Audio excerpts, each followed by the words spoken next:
দর্শক, যুক্তরাষ্ট্রের মিশিগান থেকে আমি কামরুজ্জামান হেলাল আরটিভিতে আপনাদের সরাসরি স্বাগত জানাচ্ছি। আপনারা জানেন যে আজকে বাংলা নববর্ষ এবং এই নববর্ষে যুক্তরাষ্ট্রের বিভিন্ন স্টেটে যারা বাংলাদেশি আছে, নিউ ইয়র্ক সহ টেক্সাস অন্যান্য স্টেটে কিন্তু তারা এই নববর্ষ উদযাপন করছে 2031 সাল। এবং বাংলা নববর্ষকে ঘিরে আমি যেখানে আছি মিশিগান স্টেটের শিব মন্দিরে চলছে নানান অনুষ্ঠান এবং এই অনুষ্ঠানের পিছনে যারা কাজ করেছেন এবং যাদের অনুপ্রেরণায় প্রতিবারের ন্যায়ই কিন্তু এই ধরনের বাংলাদেশের সংস্কৃতি, বাংলাদেশের অনুষ্ঠান তারা আয়োজন করে থাকে।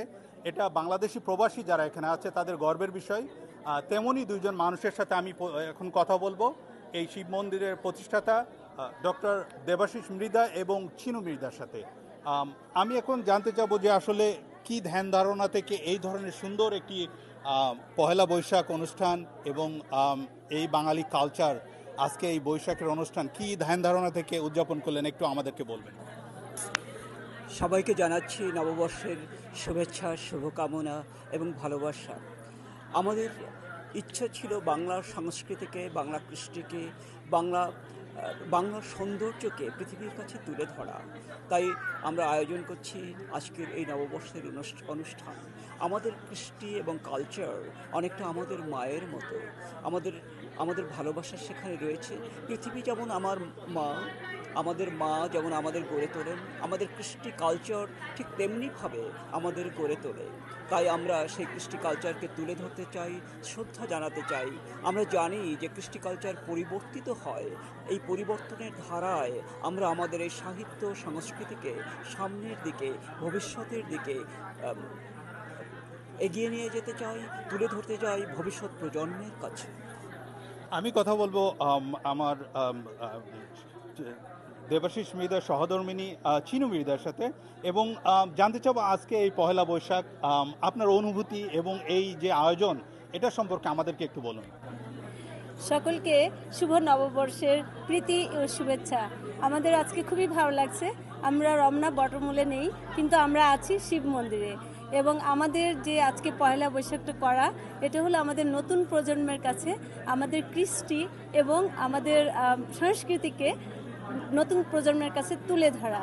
যে আমাদেরও একটা পয়লা বৈশাখ আছে, আমাদেরও একটা নতুন বর্ষ আছে এবং আমাদের একটা নিজস্ব ধারা আছে, নিজস্ব সত্তা আছে, সেটা আমাদের নতুন প্রজন্মকে আমরা যেন পৌঁছে দিতে পারি।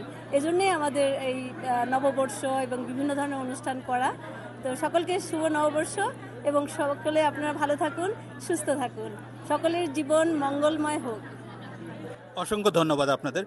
দর্শক শুনছিলেন আপনারা, এবং আপনাদেরকে যদি একটু দেখা এদিকে যে আজকে যে অতিথি যারা এসেছেন এখানে বিভিন্ন এই অনুষ্ঠান উপভোগ করছেন এবং তারা কিন্তু এই ধরনের অনুষ্ঠানে একটি ব্যতিক্রম অনুষ্ঠান এখানে রয়েছে এবং ব্যতিক্রম অনুষ্ঠানে এই পহেলা বৈশাখ বাংলাদেশের সংস্কৃতি, বাংলাদেশের নানান কৃষ্টি কালচার কিন্তু এরই মাঝে তুলে ধরেছে এবং আপনারা এখানে দেখতে পাচ্ছেন বিভিন্ন খাবারের আয়োজন রয়েছে এবং বাঙালি যে ঐতিহ্য, শাড়ি থেকে শুরু করে পাঞ্জাবি অন্যান্য যে জিনিস যেগুলো আছে তারা কিন্তু পরিধান করেছে এবং বিভিন্ন খাবার এখানে পরিবেশন করা হয়েছে।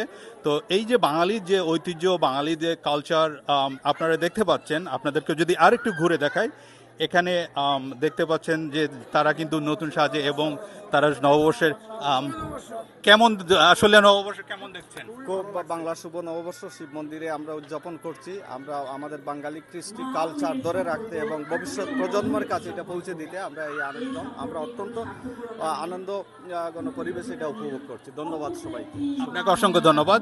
তো দর্শক, আপনারা দেখছিলেন যে অনেকেই কিন্তু এখানে তারা এসেছে এবং এই পয়লা বৈশাখের বিভিন্ন অনুষ্ঠানে কিন্তু তারা উপভোগ করছে এবং বিভিন্ন সাজে তারা এখানে সজ্জিত হয়েছে এবং দেখতে পাচ্ছেন আপনারা এখানে স্টেজ প্রোগ্রাম চলছে, নৃত্য চলছে, সব ধরনের কিন্তু তারা এই ধরনের ব্যবস্থা করেছে।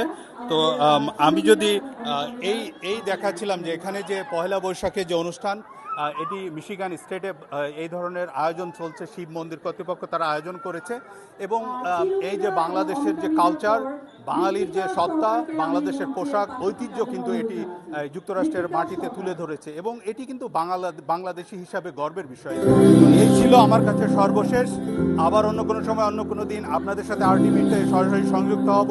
সেই পর্যন্ত সুস্থ থাকুন, ভালো থাকুন, RTVর সাথেই থাকুন। আল্লাহ হাফেজ।